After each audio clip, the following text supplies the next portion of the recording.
So Lehman taught us this, and this was the big thing. This is why I got into Bitcoin in the very beginning.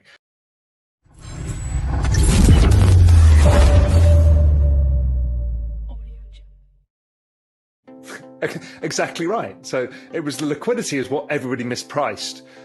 But yes, but I am getting really interested to see what unlock comes from ETH2, because I even looked at like how does the market price Solana staking yields versus potential ETH staking yield, and it looks roughly rightly priced, because you would basically say, okay, Solana is a battle-tested protocol, but it has more volatility, and therefore you're obviously looking at the equity market and the traditional financial markets. What's your thought there?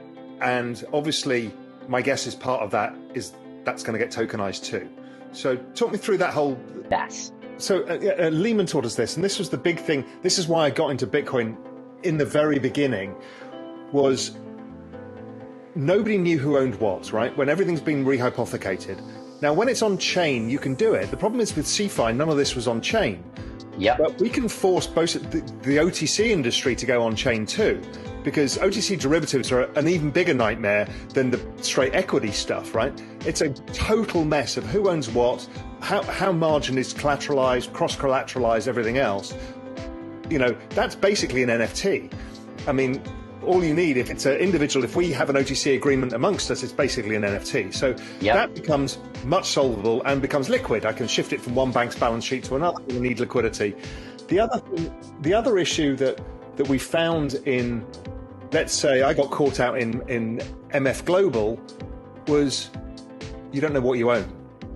Because you think you do, and you think it's segregated, and it's nonsense. The other really, really scary thing is I was going around the world trying to set up the world's safest bank back in 2012 after Europe blew up. And I got together with the DTCC and Euroclear. I'm like, Euroclear bailed out the system. No, sorry, the ECB bailed out Euroclear in 2008 when Lehman went under. And I asked Euroclear, I said, what was the mechanism behind that? They said, oh, we got the banks to give us collateral for the loan. I said, what did you take as collateral? And they said, positions. I said, were they customer or house positions? And they said, oh, at Euroclear level, there's no difference. There's no segregation. Then I asked the DTCC and the New York Fed, I had them in the same room. I said, right, guys, if DTCC blows up, who bails them out? And the Fed said, look, it'll be us. I'm like, what are you taking as collateral? They said, we'll take the positions. House or customer? They're the same to us. I'm like, holy shit.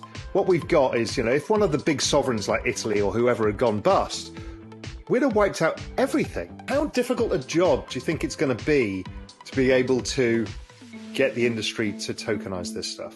Or can you do it alone, or do you have to get DTCC and everybody involved? But surely the New York Stock Exchange, the NASDAQ, DTCC, and all of the people who have the fingers in their pies of all of this are not going to be great. I mean, yes, sure, you can essentially wrap it, which is what you're doing now, but you're not tokenizing at the core of the infrastructure of the system. And that's fine, but to get to the core of the system, you've got a lot of people who aren't going to want to do this.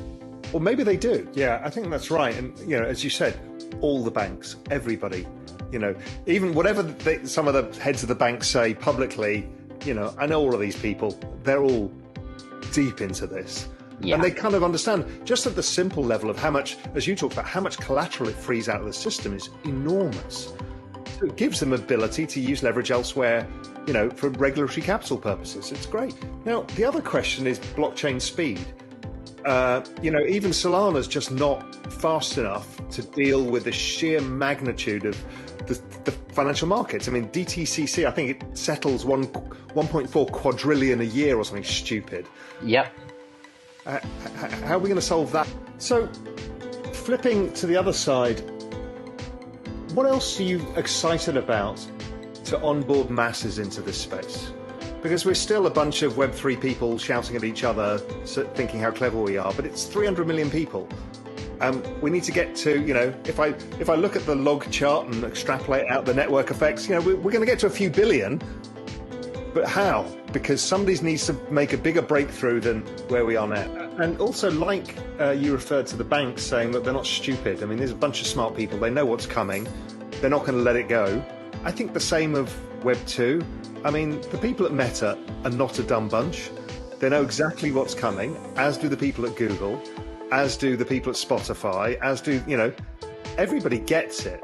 So, yes, there is going to be an opportunity, but it's probably slimmer than people expect to be able to disrupt those guys, because they're going to disrupt themselves, I think. Yeah, because it's really hard to execute. It's very easy to have an idea. It's very hard. You're building a business, and it's not easy.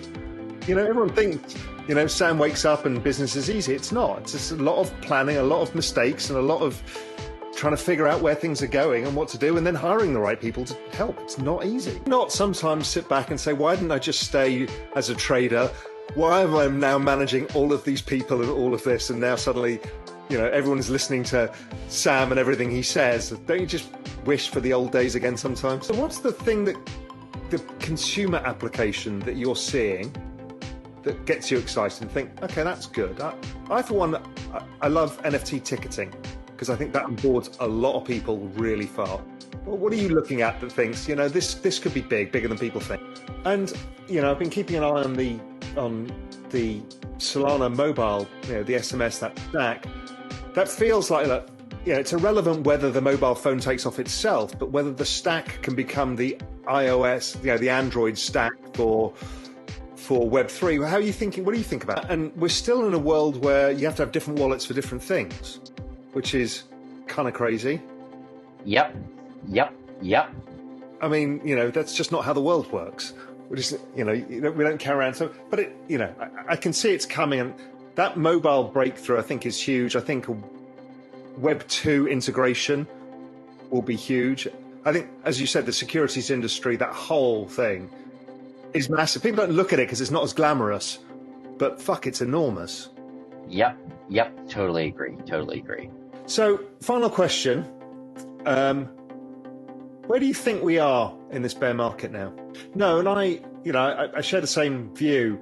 I just think the macro's probably changed, and we've gone from inflation fears to growth fears, and growth fears is probably at the margin more bullish. Now, whether we go lower and some more, excess liquidation comes out from just general market fears, sure. But generally speaking, I'm the same. I feel like the leverage is out, the big event has happened. Yep. We have usually some instability before we can get some stability, and the macro backdrop is changing. Feels in the right zone. Yeah, I totally agree. Sam, look, fantastic to chat to you. Lots of really interesting stuff. Let's see how this all plays out.